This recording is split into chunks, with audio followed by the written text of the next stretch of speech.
Abroad पढ़ना मतलब कि बहुत ज़्यादा एक्सपेंसिव और यूनिवर्सिटीज़ में जाना। मेरे एक्सपीरियंस से बताऊं तो मेरा मतलब 10 से 15 हज़ार में सब कुछ हो जाता है। कुछ लोग बोलते हैं कि हम लोग बाहर जाएंगे तो हम लोगों को वेजिटेरियन खाना नहीं मिलेगा। Hello homies, welcome back to my channel. This side Namya Malik, and as you all know that I am studying MBBS from Russia. तो आज की वीडियो भी उसी टॉपिक पे होने वाली है, life as an international student. मतलब बहुत सारे लोगों के मिथ्स होते हैं कि अगर हम अब्रॉड पढ़ने जाएंगे तो ऐसा हो जाएगा, अगर हम अब्रॉड पढ़ने जाएंगे तो वैसा हो जाएगा, जो कि सही भी है क्योंकि हम लोग कभी मतलब सिर्फ सोचते रहते हैं ना कि अब्रॉड पढ़ने जाना है, पर कभी किसी को तक कुछ क्लोजली देखा नहीं जाते हुए। तो बहुत सारे मिथ्स होते हैं। I try to cover most of them in this video, not all, obviously cover नहीं हो पाएंगे एक वीडियो में, तो उसके लिए एक पार्ट 2 भी आएगा। So this is basically part 1 and इस वीडियो में आई ट्राई टू गिव जो फैक्ट्स है, उन मिथ्स के जो फैक्ट्स है बहुत डिटेल्ड वे में, ताकि आप लोगों को बहुत अच्छे से वो चीज़ें समझ आ जाए, बहुत डिटेल में वो चीज़ समझ आ जाए। और तो बस फिर मतलब स्टार्ट करते हैं। तो देखो, पहला मिथ क्या है कि बहुत ज़्यादा लोग एक्सपीरियंस करते हैं कि अब्रॉड पढ़ना मतलब कि बहुत ज़्यादा एक्सपेंसिव और यूनिवर्सिटीज़ में जाना। तो ठीक है यार, मतलब उतना भी एक्सपेंसिव नहीं होता कंपैरेटिवली टू कुछ प्राइवेट कॉलेजेस, बट यहाँ पे बहुत ज़्यादा रीज़नेबल और अफोर्डेबल यूनिवर्सिटीज़ भी है।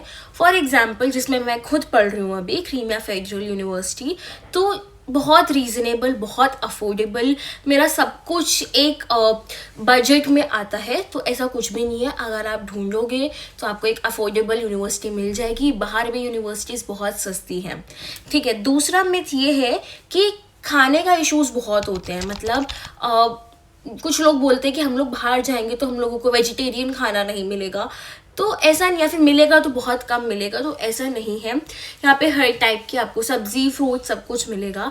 एंड पर्सनली अगर मैं आपको अपना एक्सपीरियंस बताऊँ तो मैं एक नॉन वेजिटेरियन हूँ, बट मेरे बहुत सारे फ्रेंड्स हैं जो वेजिटेरियन हैं, और बहुत सारे दोस्त तो मेरे ऐसे भी हैं जो सिर्फ मतलब अनियन गार्लिक भी नहीं खाते हैं। तो ऐसा नहीं है। और यहाँ पे बाहर भी अगर आप रेस्टोरेंट्स वगैरह में जाओ तो काफ़ी अच्छी डिशेस मिलती हैं। तो ऐसा तो नहीं है कि अगर आप वेजिटेरियन हो और आप बाहर आओगे तो आपको नॉन वेजिटेरियन खाना ही मिलेगा या फिर वेजिटेरियन ऑप्शंस कम मिलेंगे। इवन आप रेस्टोरेंट्स में भी जाओ तो आप अपने हिसाब से डिशेस को कस्टमाइज भी करा सकते हो इन वेज, तो उतना कुछ दिक्कत नहीं आता। द थर्ड मिथ इज कि यहाँ पे सब कुछ रशियन में या फिर जिस भी आप कंट्री में जा रहे हो उधर की लोकल लैंग्वेज में ही पढ़ाते हैं। तो देखो यार, इस चीज़ को तो मतलब मैं बिल्कुल भी डिनाई नहीं करूँगी, क्योंकि ऐसा होता है, ठीक है। मतलब बहुत सारी यूनिवर्सिटीज़ बाइलिंगुअल हैं जो फर्स्ट 3 इयर्स आपको इंग्लिश में पढ़ाएंगे, देन आफ्टर 3 इयर्स जो बाकी का कोर्स है वो आपको अपनी लोकल लैंग्वेज में पढ़ाएंगे। तो पर वो जब फर्स्ट 3 इयर्स में आपको इंग्लिश में पढ़ाएंगे ना, तो वो आपको उनकी जो भी लोकल लैंग्वेज है उसको एज अ सब्जेक्ट भी आपको पढ़ाएंगे, तो आपको बाद में दिक्कत नहीं होगी। बट आई सजेस्ट कि अगर आपको लग रहा है कि आपको दिक्कत हो सकती है तो फिर आप पहले ही मतलब ऐसी प्रॉपर ऐसी इंग्लिश टीचिंग यूनिवर्सिटीज़ में ही एडमिशन लो। मतलब मैं अपना पर्सनल ओवरव्यू दूँ तो यार, मैं जिस कॉलेज में, वो 100% इंग्लिश टीचिंग कोर्स में ही है, पूरी जो 6 साल है, ठीक है। तो आप वो सब देख के ले सकते हो। और ऐसा नहीं है, मतलब बहुत सारी यूनिवर्सिटीज़ ऐसी है जो 100% इंग्लिश ट्यूशन, वो जो आपका कोर्स है उसमें प्रोवाइड करती है एजुकेशन, ठीक है। तो जो फोर्थ मिथ है ना, वो ये है एडमिशन प्रोसेस को लेके कि वो बहुत ज़्यादा टफ होता है। देखो, if you want I can make a separate video on that, लेकिन अगर मैं आपको एक ओवरव्यू दूं तो आपके पास 2 ऑप्शंस रहते हैं।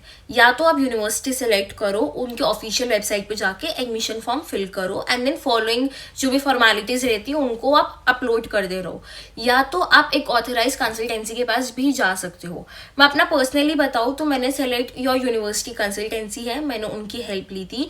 उन्होंने मुझे बहुत अच्छे से गाइड किया, मेरा डॉक्यूमेंट, वीज़ा सब कुछ उन्होंने हैंडल किया। इवन यहाँ आने के बाद भी जो हॉस्टल और फॉर्मेलिटीज़ रहती हैं बाकी की, मेडिकल चेकअप्स वगैरह, मेरी इवन फर्स्ट फ्लाइट टिकट वगैरह सब कुछ उन लोगों ने मेरे को करके दी थी। So if you want I can add their Google form link in description, तो आप उन तक कॉन्टैक्ट कर सकते हो। या फिर अगर आपको कोई और भी क्वेरी है तो आप मेरे को, मेरा इंस्टाग्राम हैंडल भी मैं नीचे ऐड कर दूंगी, उस पर आप DM कर सकते हो या फिर आप कॉमेंट भी कर सकते हो। तो ठीक है, एडमिशन प्रोसेस इतना ही है। या तो आप कंसल्टेंसी की हेल्प लो, या तो ऑफिशियल वेबसाइट पर जाके वो लिंक कर दो, लेकिन बहुत लोगों को उसके बाद भी समझ नहीं आता, तो आई विल प्रेफर कि आप कंसल्टेंसी के थ्रू ही आओ, क्योंकि आप पहली बार बाहर जा रहे हो पढ़ने, सो आपको कोई एक गाइडेड राइट सपोर्ट सिस्टम लगेगा, ठीक है। तो अब अगला मिथ की बात करें, सो दैट इज रैगिंग। तो देखो यार, यहाँ पे ऐसा कुछ भी नहीं होता है, यहाँ पे सीनियर्स बहुत सपोर्टिव होते हैं।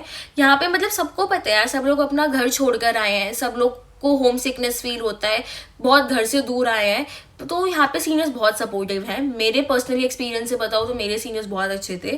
From the day one they were there for me, मेरे को खाना खिलाने से लेके मेरे एकेडमिक्स तक, एंड आई होप ऐसे सीनियर्स सबको मिले। तो यहाँ पे सीनियर्स बहुत अच्छे हैं, तो आप उसकी टेंशन तो बिल्कुल मत लेना। अगला मिथ इज लैंग्वेज बैरियर। तो यहाँ पर इनिशियली आपको लोकल से इंटरेक्ट करने में थोड़े बहुत इश्यूज हो सकते हैं, क्योंकि हमको यहाँ पे कुछ भी नहीं आता, बट अगेन आपको एज अ सब्जेक्ट यहाँ पे लोकल लैंग्वेज सिखाई जाती है अपने कोर्स में। एंड ऑल्सो अगर आप यार बाहर जाओगे डे टू डे ग्रॉसरी खरीदने, बस स्टॉप पे जा रहे हो, तो आपको ऑटोमेटिकली वो आदत पड़ जाती है। And again seniors are very helpful in these things, वो आपको सब कुछ सिखा देते हैं, ठीक है। और लास्ट में जो मुझे लगता है, बहुत लोगों को ये चीज़ लगता होगा कि यहाँ पे कॉस्ट ऑफ लिविंग एक्सपेंस बहुत ज़्यादा है, तो ऐसा नहीं है। मतलब मैं इस चीज़ को पूरी तरह डिनाई भी नहीं करूँगी, it depends on reason to reason. अगर आप लोग कैपिटल में रह रहे हो या फिर आप मेन सिटीज़ में रह रहे हो, तो वहाँ पे शायद थोड़ा सा एक्सपेंसिव हो सकता है, पर मैं जिस सिटी में रहती हूँ क्रीमिया, वो कैपिटल से दूर है। मेरे एक्सपीरियंस से बताऊँ तो मेरा मतलब 10 से 15 हज़ार में सब कुछ हो जाता है। इट ऑल्सो डिपेंड्स आप कितना खर्च कर रहे हो, कितनी शॉपिंग कर रहे हो, कितना मतलब बाहर का खा रहे हो। बट मैं ओवरव्यू दूँ तो आराम से 10 से 15 हज़ार में आपका मिनिमम मैक्सिमम बोलो हो जाएगा आपका मंथली। तो बस ये थी आज की वीडियो, होप आपको पसंद आई हो वीडियो। और लाइक शेयर सब्सक्राइब करना, कोई क्वेरीज है तो कमेंट कर सकते हो, या फिर मेरा इंस्टाग्राम हैंडल है, मेरे को आप DM भी कर सकते हो। और बस दैट्स इट। तब तक के लिए स्टे फोकस, स्टे हैप्पी। मिलते हैं नेक्स्ट वीडियो में। Bye bye.